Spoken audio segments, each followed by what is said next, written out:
like a school classroom. Nobody's sitting in the front.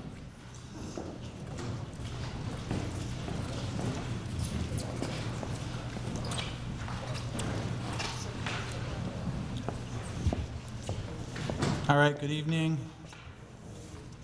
First of all, across the room, how's the audio? I sound all right? Up in the back row, how do I sound? Oh, louder? I couldn't hear it, which is ironic. You say louder? Okay. So, community is a team sport. I'm going to go through all the rules that we run this by, but a key thing is we want to make sure we can hear each other, basic respect, all of that stuff. But what can get missed in meetings is if you need it to be louder, I'm asking you to give me a wave or do this, some reasonable. Is that cool? To me up here right now it sounds loud. How's that? We good? We're in agreement? All right. I'm trusting I will get signals if not. All right. For anybody who has not been to a deliberative session before, these are by nature procedural meetings. I'm going to explain it all to you. And by nature, they're also really boring meetings, which I'm going to prove by reading 2 pages to you before we start some interaction. All right? My name is Jesse Tyler. I reside in 7 Downward Lane in Sunapee. I'm your school district moderator and will now preside over the meeting this evening. There are a few administrative announcements to make before we commence. State law prohibits smoking anywhere on school grounds. The restrooms are located in the cafe out this way or in the hallway here. Project Sunapee is on that side of the room offering nourishment. If you want to do, thank you, Project Sunapee. Reminder, it's against school policy to leave flyers on vehicles parked on school property. Please join me in saying the Pledge of Allegiance. I pledge allegiance to the flag of the United States of America, to the republic for which it stands, one nation, under God, indivisible, with liberty and justice for all. Thank you.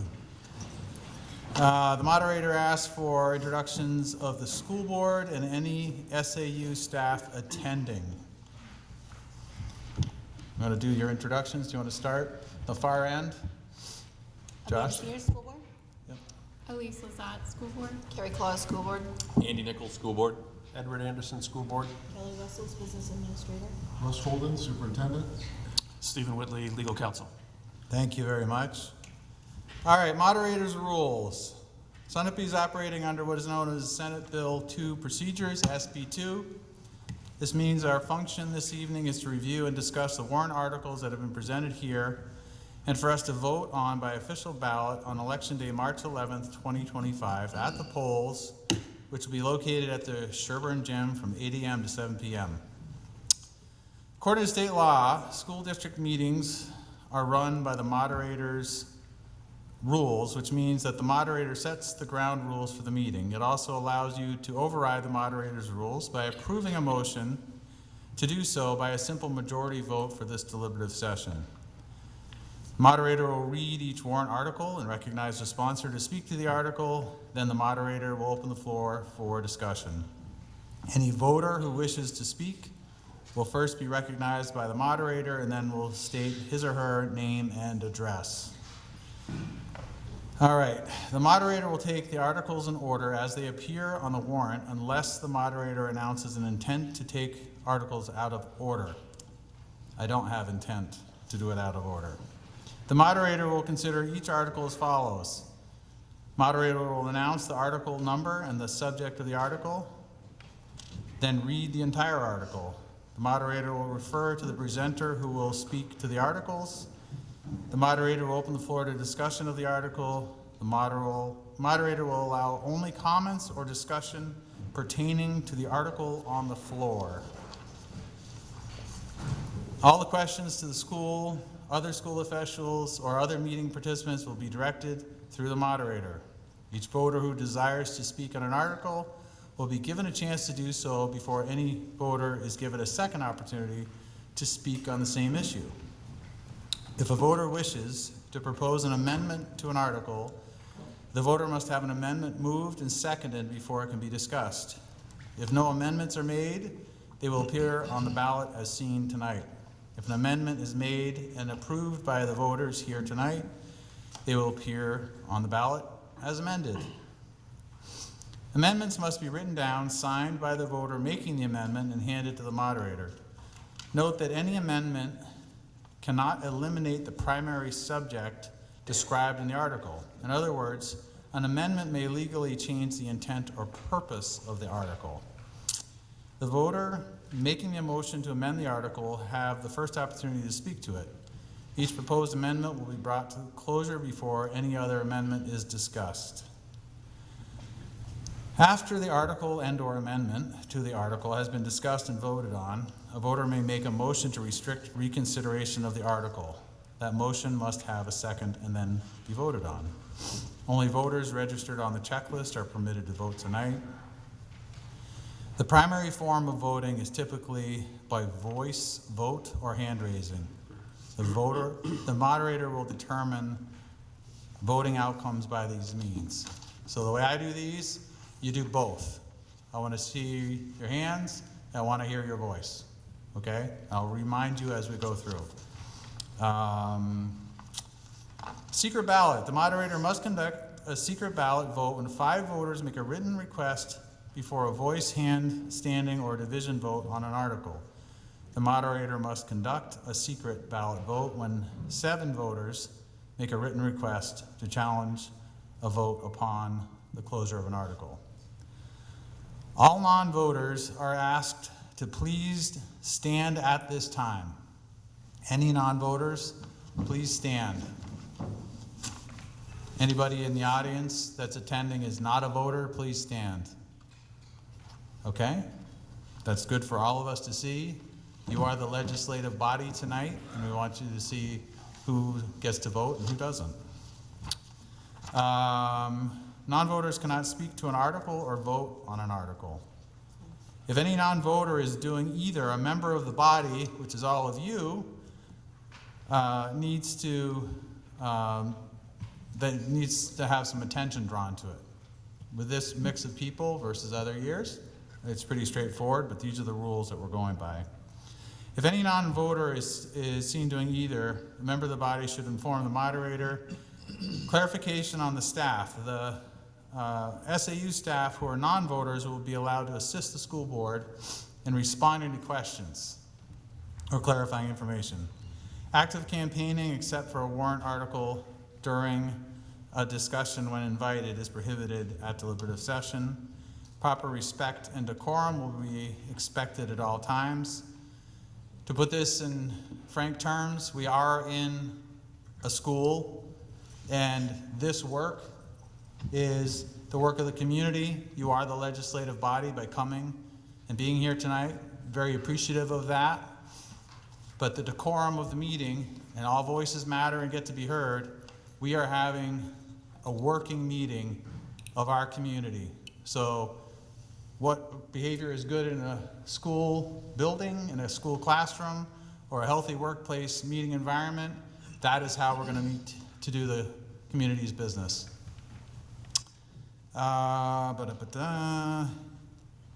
Every effort will be made to give recognition to all willing to speak, and for those who feel they have something to say or wish to. The key thing is, as your moderator, I want to welcome those voices. Community is a team sport, but in my service to you, I have to bring us back to the topic of the warrant articles. So as long as everyone's respectful and speaking to the warrant articles, we can get all voices that want to be heard and keep on moving. If a board member wishes to speak as a registered voter, he or she must do so from the floor. No negative motions will be allowed. A negative motion is one in which a no vote is required.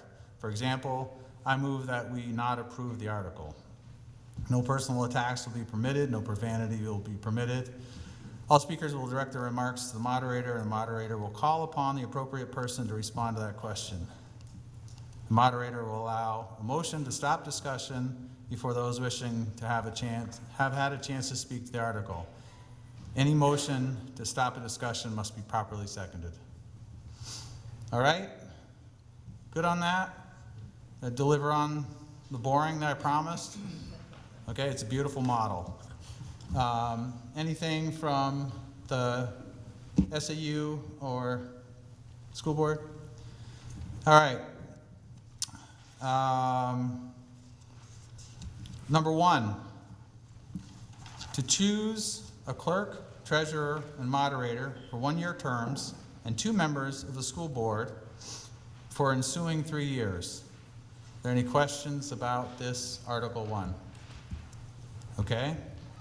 All in favor of moving Article 1 to the ballot? This is a yay or a nay? Yay. Okay, I'm confirming. I saw kind of dinosaur arms, non-committed, like this would be raising your hand. This is sort of warming up. Okay, so Article 1 is moved to the ballot. I told you this is boring and beautiful. But number 2, to hear the reports of agents, auditors, and committees or officers heretofore chosen. Any questions? Hearing none, all in favor of moving the Article 2 to the ballot? Yay? Yay. Any nays?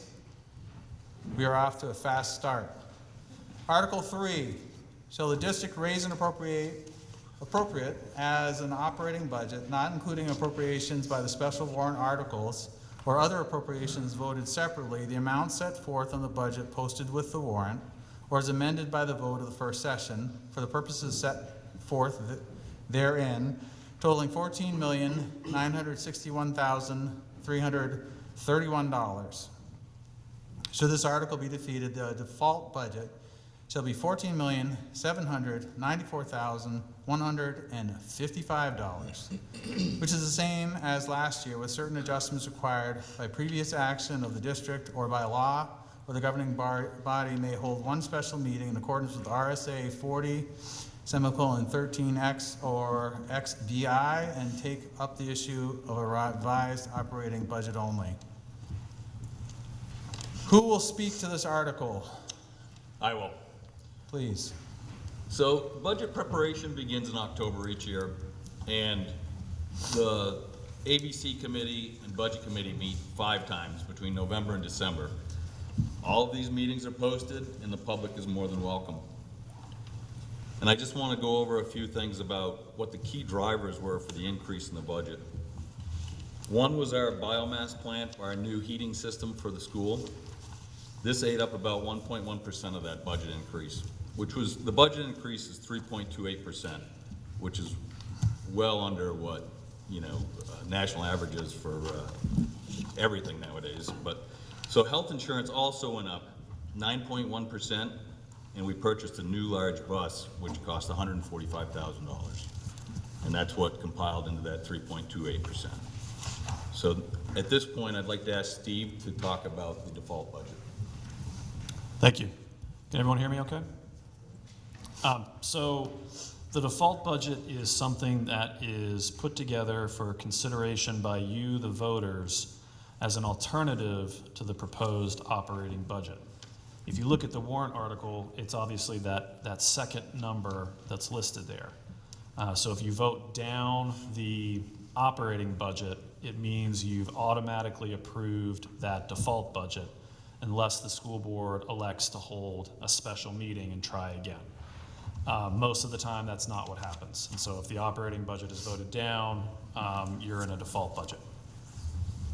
Very generally, the way that the default budget is put together is that it's last year's appropriations with certain adjustments that are allowed by state statute.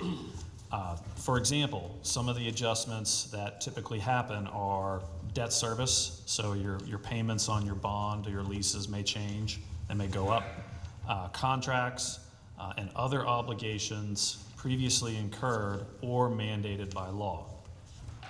Once the default budget is assembled by district staff, It's then voted on by the school board. The school board actually has control over the default budget. It's something that this body, the legislative body, cannot change. So it's something that is reserved to only the school board to assemble. And I think the last couple years at least, and you guys are not unique in this, there's been some questions about how the default budget is put together and what comprises the numbers that you see. And so I wanted to give some examples of increases that are appropriate in the default budget because most of these are mandated by law.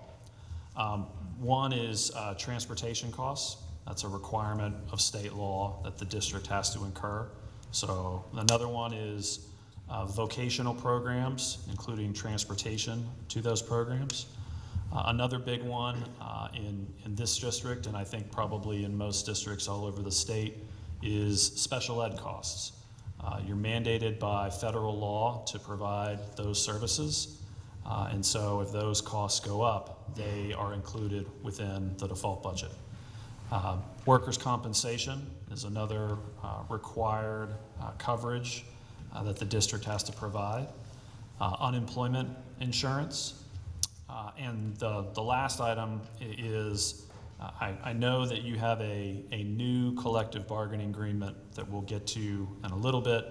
Obviously that one, well, not obviously, but in this instance that is here because your current one is expiring. There are certain adjustments in an expiring collective bargaining agreement that call for increases that are included within a default budget. And so that's just a real quick primer on the process and how this is put together. Great. Any other comments? All right, hearing none. Looking for a motion. I'd like to make a motion to move Article 3 to the ballot. Do we have a second? I'll second. All right, all in favor of moving, let me see here, hold on a second.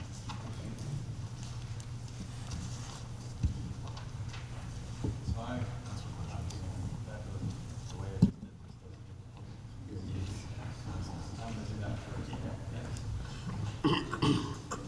This is a fun of rules, so I just realized I jumped ahead. So I'm going to come back again. I want to give a chance for the public to speak, and then I'll do the motion. So that was me. Just thanks for your patience. Reset. So if you would like to ask a question or make a comment, you can go up to the microphone. Got one over here, and your name and address. Thank you for attending tonight. Sean Carroll, 5 off the Hill Road, Sunapee. I'd like to move Article 3 to vote. All right. Chris Whitehouse, I live on Wingham Road. I have several questions to do with a couple on the default budget. More of a comment. Every year, you guys seem to find increases to the special education and make that default budget a lot higher. So it's very close to the actual proposed. Matter of fact, last year, the default budget was more than the proposed budget. It's a very common thing. My opinion is it's just a little shifty, the way you guys do it. So one of the lines I asked you about, you never got a response there, Mr. Whitman, is your increase in FICA taxes the same in the proposed as in the default, which means every raise that you propose is going to be taxed in matching taxes in the default. Well, not everybody gets a raise in the default. Matter of fact, most people don't get a raise in the default. So how can you have federal income taxes at the same proposed number as you do in the default number when obviously proposed has raises in it and default does not? That's something that you want to respond to? It's a line item in the budget. Point of order. Yeah, so the way we're going to go is, I guess it wasn't really a question, it was a comment That was made. the question. and then they get to consider it, and then respond. And then, I think I brought it to vote tonight. what's that? I brought it to vote, Article 3. Well, running the meeting, I want to make sure the public, I appreciate that very much, but I also want to make sure any registered voter that does want to ask a question or speak to it has that opportunity. So respectfully, I appreciate you got to the mic first and had that, but I do, moderator runs the meeting. I want to make sure the public, as we're looking at half of our tax bill, other voices that do want to speak get to. And then do you want me to overrule the moderator? I make a motion to overrule the moderator? We can certainly go down this slope. I am here to serve the community as a volunteer, as a moderator. Now we know where the bullying comes from. Right there. I want to bring us back. We are in a school. Let's come back. Let's come back. Do you want to respond? So there's a motion here. Do we have a second on that? Okay. So you want to overrule the moderator to not have public comment or question on the school budget. I think like the school board said, Sean Carroll, 5 out of the vote. I think like the school board said, there's been plenty of material out there, and there's been plenty of time to discuss this amongst themselves, and it's, you know, people have to do their own due diligence to, you know, to get the information properly. I mean, I sat on the board for a while, I understand what they're going for, and I appreciate everything they're doing, but I don't think we need to sit here and split hairs on default budgets. If you don't understand the default budget, it's $15 not what I million. do. So I think. $15 million. All right, hold on a second. Hold on. He didn't speak when you were speaking. Let's go forward, model the behavior we want. If there's gonna be no control, I guess I don't need these talks. Okay, so there's a motion and a second to go around my role or my choice to have any public comment by anybody who is here as a registered voter. So you're the legislative body. If you want to do that, go ahead. I think that's out of order. Can I make a comment? Yeah, let me hear from him first. Thank you, Mr. Moderator. I just wanted to caution the meeting here. I do think it is best to allow for some discourse on the operating budget or the default budget, at least for some period of time. And then perhaps later on in the discussion, if it's getting repetitive or dragging on, then a motion to move the question may be more appropriate. But I want to make sure that I'm saying this to make sure that the district is allowing for some due process to people to ask questions. And I think that needs to occur first before we move on to the next article. Patrick Fine, David Mill Road. So my understanding of the deliberative meeting is in order to hear from the public with respect to the proposed articles and for the school board members and management to be able to respond. That's one. So if we just voted on it without discussion, it would seem to be undermining the purpose of the deliberative meeting. But two, my understanding of just how what the rules of order work is that even if there is a motion moved, there is then a request for discussion. If there is discussion of the motion moved, and that seems to be a step that we're missing here, right? And so you've moved a motion. It would seem that the moderator would then open the floor for discussion of that motion, which would allow any member of the public to ask questions. Yeah, I appreciate it. So we're in this together. There is a motion. We can, before there was a second, let's go back to the motion. If you want to have, we can have a discussion about leaving me out of it as your moderator, wanting public comment by everybody in the room who wants to ask questions and comment. So do you want to have a discussion as a legislative body? By the motion, this would go right to the ballot and there'd be no discussion. There's a motion, now we're having a discussion about whether you want it to have community input or have it go right to the warrant, right to the ballot. So, it's your meeting. Thoughts? Please come up. Carol Wallace, 68 finally Brookhaven Lane. And I think, I personally agree with the attorney that it is appropriate to hear from the public. That is, from my understanding, the entire purpose of the deliberative sessions and the first half of our town meeting. And I think it would be a disservice to all who are here to not hear what the public's view is of the warrant articles. I also think that there should be a limit. It should not go on forever. I agree, again, with our attorney, that we should have a limit on the amount of discussion that takes place. And I agree with the moderator that words like shifty don't need to be used here. I think we need to be respectful and treat people with the kind of respect that we expect to be treated. So, thank you.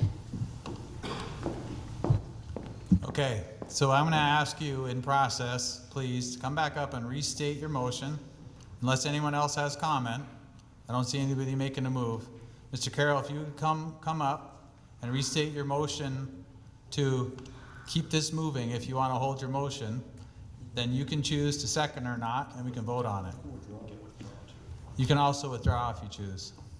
I'll gladly, I'll gladly rescind it. Okay? If we can hold civil town, Yep. I mean, I think that is acceptable, but I think what was going on in the few comments that were made earlier, I don't think is very useful to the board. I don't think it's going to get anywhere. I don't think they're doing anything deceitful or dishonest. I mean, they're credible people, professional people in there. Yes. So I think we just need to be civil about what we're doing, and thank you for stating that. And I don't mind opening this up to the public, but let's have a professional meeting here. Great. So I rescind it. Okay, I appreciate that. This is democracy in action. So, you have had your comment? Yep, yeah, there's a question on the table from you, Mr. Whitehouse, and I do recall seeing that in our email correspondence. I don't have an answer. I can tell you that the staff will look at that with the board, and if that number is not accurate, it is the board, the school board that is, has the ability to adjust the default budget before it goes on the ballot. So should I ask every line item that I'll agree with them to have them review it? Or?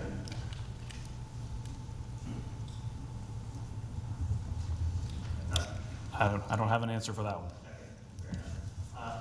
I'm just gonna move on to the actual budget and the revenues you have for tuition students. Considering the cost, this budget, including the warrant, the teachers is gonna raise $700,000 roughly, give or take. And we have 80 kids here, which is 20% of our enrollment. So in theory, they should be responsible for $3 million of the cost. But your revenue line budget is only $400,000. You had $1 million in 2024, according to your revenue page. Just for 20% of the $15 million you're trying to raise here, you know, I'm sorry, with the additional $700,000, it's about $140,000 in additional money that we would be spending to educate those 80 kids. I'm curious, how much do you plan on raising tuition this year? It's part of the budget. Does the board want to respond to the question? Yes, last time we sat before here, some members from the community asked us to do more to try to raise revenue. So what we've done is we have more students coming, which we've raised the revenue coming in. And now what I'm getting is you're not happy with the cost per student, even though we've brought more money in. To answer that question, it's when we're looking for students, we're competing. There's many schools out there that are willing to actually have a less income. They take less money for the students because they want to help offset their budget like we're doing by having more students. So we as a board have gone out and talked to other SAUs, and we've talked simply about raising the tuition $500 to $1,000 per student, and we've been told by superintendents we will go to other schools because other schools are trying to compete to help offset the budget. So with what was asked to go out and find more revenue, we have done that. We are bringing in more revenue. As we have explained, we have not had to increase the amount of teachers. We have not had to increase the amount of services offered to the students who are coming here. We do not pay for busing for these students to come here.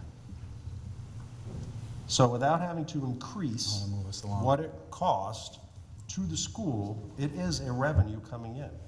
And we have done what was asked of us. I'm sorry that it's not the number that you're looking for, but like every other school around here, they do it for a less dollar than what it costs any town to pay for their student because they want to have revenue in.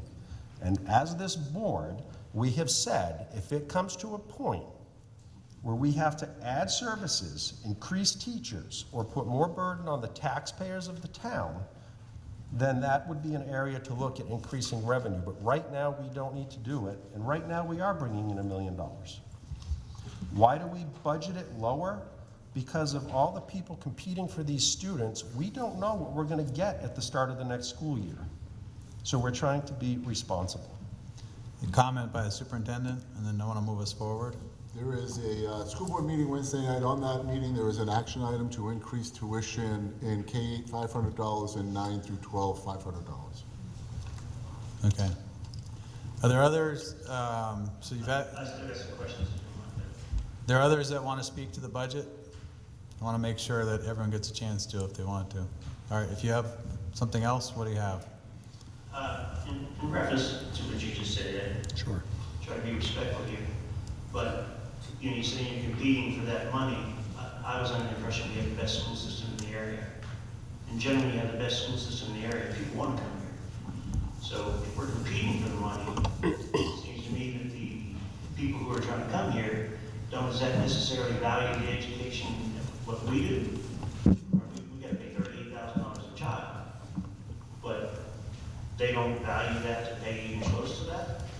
And right now, they're paying about a third of that. So perhaps it's not clearly understood that if I said perhaps it's not clearly understood that if our tuition costs exceed the schools that the sending districts can choose to send their students to, the difference in the cost comes out of the pocket of the parents. So the district is not going to pay more. The difference would come from the parents out of pocket.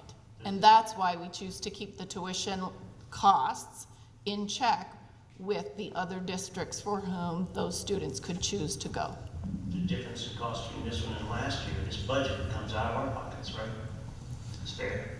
It's a fair statement, so we don't. Chris, the increase budget that. would. We the need to, budget would go we need to up. move forward, okay?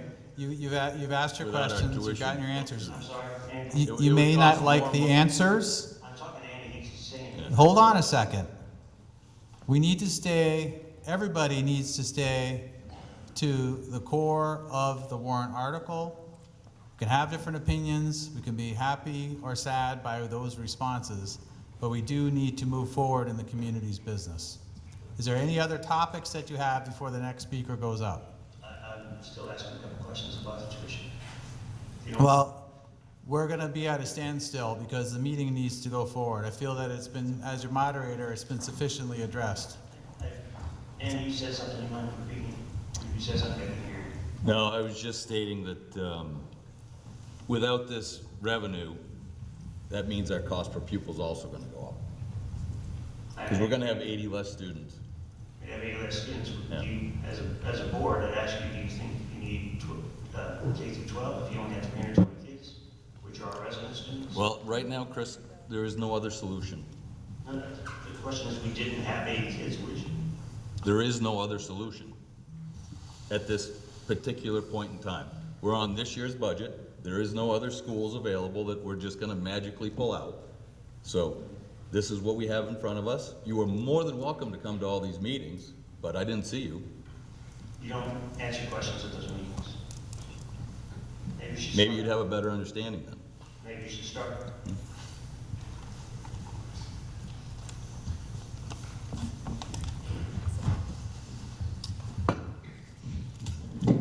Mr. Moderator, members of the audience, my name is Steve McGrath, I live at 27 Radical Road. I was a parent to a wonderful child in the school and a wonderful education. I've talked to a number of people who feel the same way I do. I was part of that committee that challenged the school board to get more tuition students. That was 7 years ago. Mr. Whitehouse was on that committee with us. I applaud what you've done. We work with Croydon, Leominster, Unity, and Goshen, thank you. And those are 4 school districts around here where students get education K4, K6, maybe K8, and there's no choice. And parents choose schools for a number of reasons. Those kids can go to Fall Mountain. Fall Mountain's got a great marching band program. I work at that school. They can go to Stevens. Stevens has a pretty good football team, as does Woodward. They can come here. We have good teams and we have good education. I will say that all of those schools have good education. But we're in a competitive marketplace. So if we want to get the students here, we have to charge pretty much what the other school districts do. Also, in talking with Mr. Holden, Russ, I think you when you build your budget, you build it for a realistic number of tuition students I think you can get. I think you told me that. And that's in your budget, that's money you can spend. But I think when you have more tuition students in the school district, that's like excess money. And I believe that goes back to the town or to the school district, which in fact reduces our tax rate and in fact does other great things. So I think what you're doing is very appropriate. Thank you. Any other speakers on Article 3? Please come to the mic, your name and address. Good evening, Susan Fine, 216 Brookhaven Hill Road. So I find the presentation of this warrant article confusing because it says that the estimated tax impact of the proposed budget of $14,961,331 is only 11 cents. That doesn't make any sense to me. When the according to the chart at the back of this booklet where the revenue is indicated, it has an estimated tax rate of $5.50. So I think for transparency purposes, it would be better. I don't really understand how the 11 cents is calculated. Is it like some increment from a different number? I mean, how does the 11 cents relate to the $5.50 estimated tax rate? I mean, If you'd like to comment and clarify, thanks for, I didn't mean to interrupt you. Thanks for coming up, and I imagine you're not the only person in the room with that question, which is why comment and questions is a valuable part of it. I'd ask the superintendent or finance to give a brief overview for context for the legislative body, please. So our current tax rate that we are in. Gotta go louder. Sorry. Our current tax rate that we are in right now is $5.39 for the school. Nice and loud, too. Hello. Is that better? There you go. Okay. Our current tax rate right now for the school is $5.39. With the proposed budget and the addition of the revenue we're predicting to come in, that would give us a tax rate of $5.50. So it's an 11-cent increase over the current tax rate.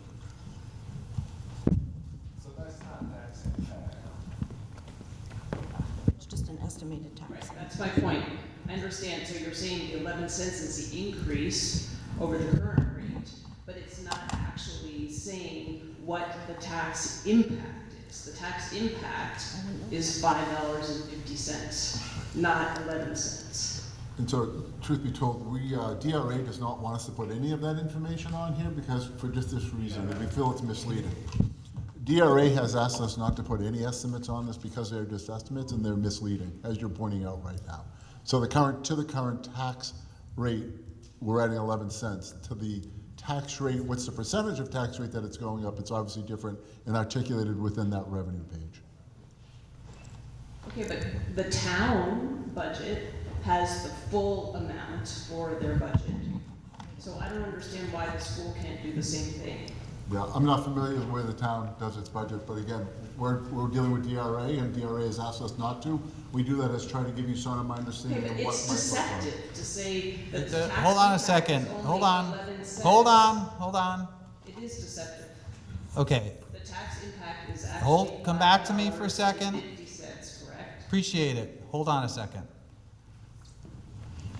All the work for the year that leads up to this procedural meeting is vetted when DRA, Department of Revenue, audited all the work with legal, all those other things. So this is the system in an SB2 town that our school board is operating within. So whether people understand it or like it, I want to push back on deceptive as not appropriate for this meeting. You get to have your feeling and you get to go in the voter's booth and say yay or nay, but let's come back to a community tone and move forward. Comment? Yes, Chris White, 26 Galilee. I just want to speak to the last point that was raised. It might just be a slight misunderstanding, and this may be my misunderstanding, but I just want to clarify with the board. The reason that it's showing the 11 cent impact is because the default budget will be approved regardless. So it's only an 11 cent impact over the existing budget. So there's not going to be $5 wiped off of our tax rate if we vote this down. It's 11 cents higher if we approve the additional money, and that's the only statement that's being made, is that we're going to increase by that much. If not, it'll default to exactly what it is. There will be zero tax impact because the default budget is legal from the prior year cycle. Is that correct? Excellent. Good teaching in a school. Thank you.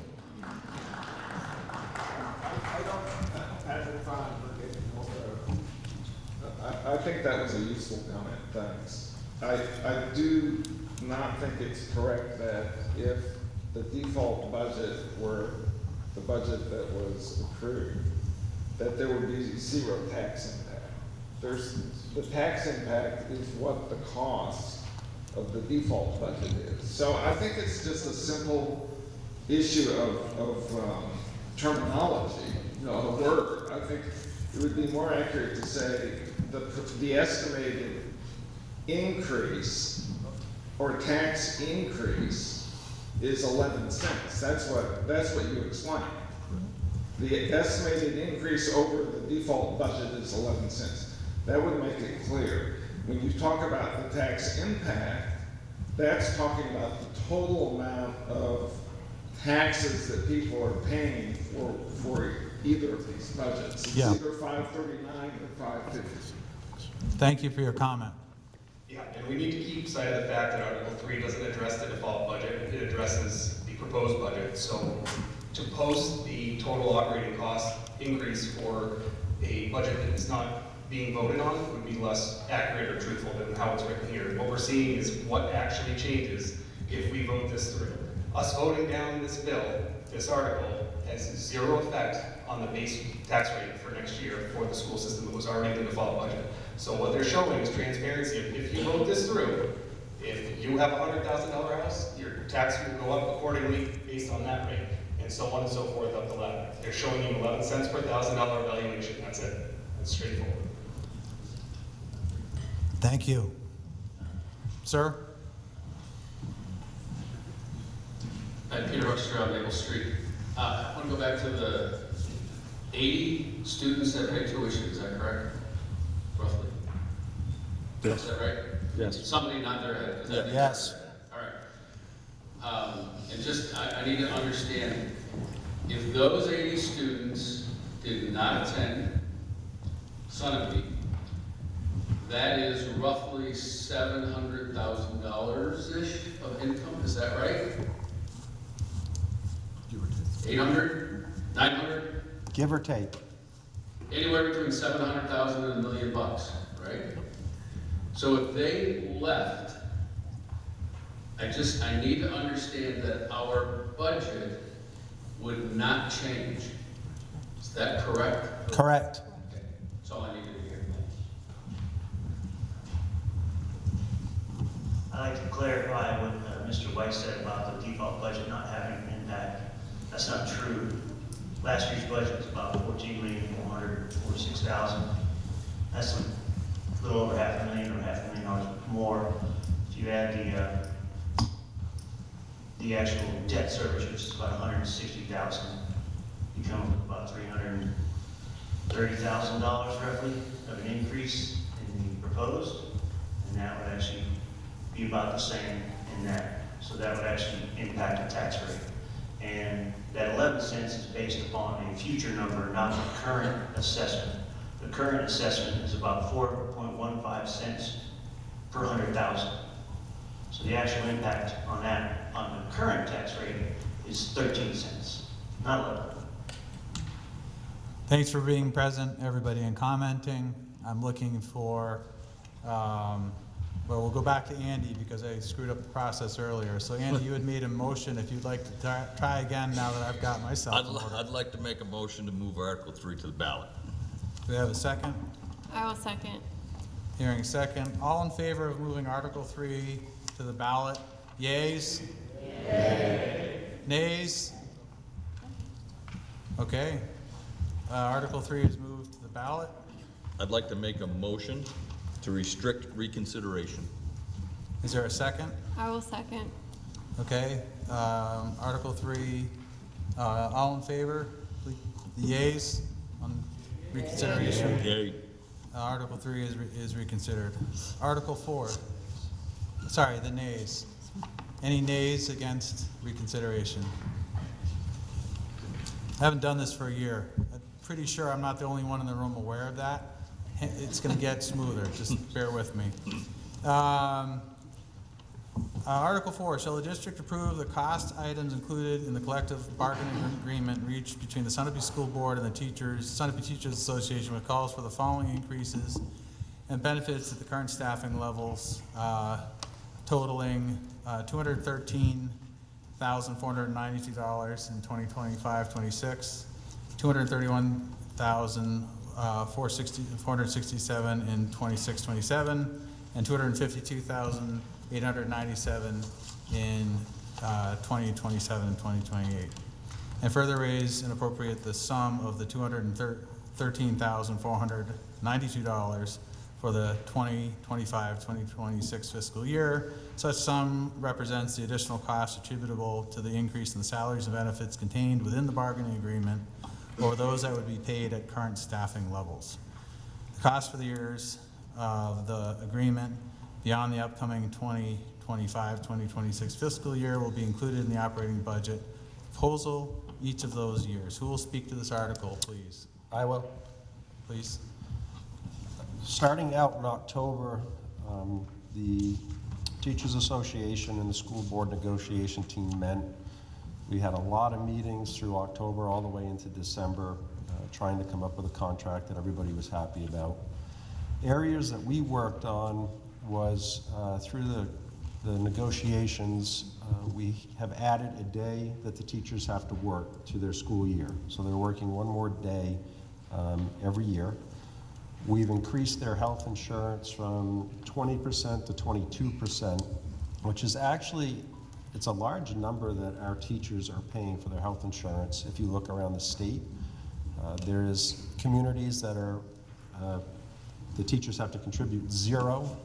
There's a lot of communities that are 10%, 15%, 20%, and Sunapee is now one of the higher communities that gets the teachers to contribute more towards their health insurance policies. Through that negotiation, We ended up settling on the first year of the contract at a 3.9% increase, year 2, 3.5% increase, and then year 3, 3.9% increase. And what's very interesting on this increase is we have a total of 49 teachers in the school, and of that 49, 31 teachers are at top step. So they don't get any other pay or any increases once they've hit that level, except for what we would call cost of living. So we felt that we've done a really good job this year in negotiations to get the teachers to contribute more. They're working more, they're paying more on their health insurance, and it's in a way through that negotiations that we came together just trying to keep the cost low.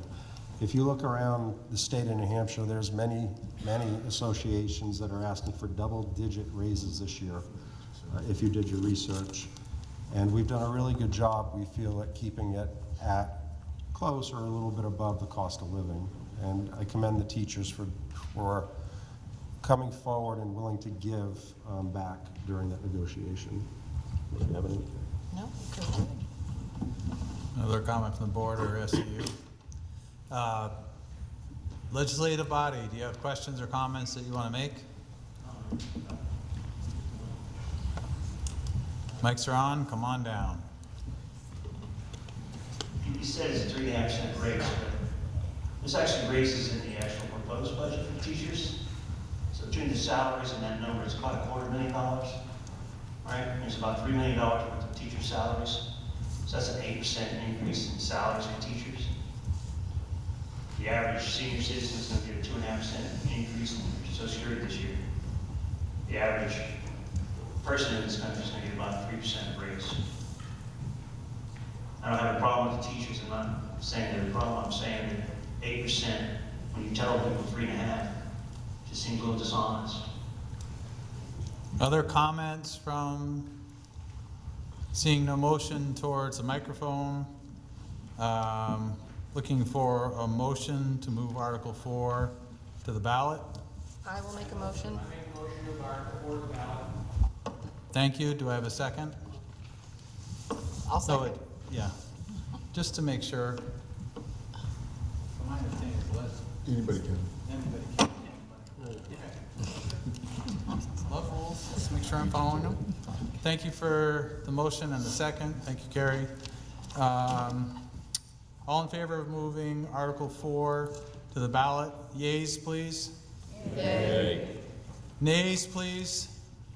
Okay. I would like to make a motion to restrict reconsideration. I will second that motion. Thanks. All in favor of restricting reconsideration? Yay. Nays?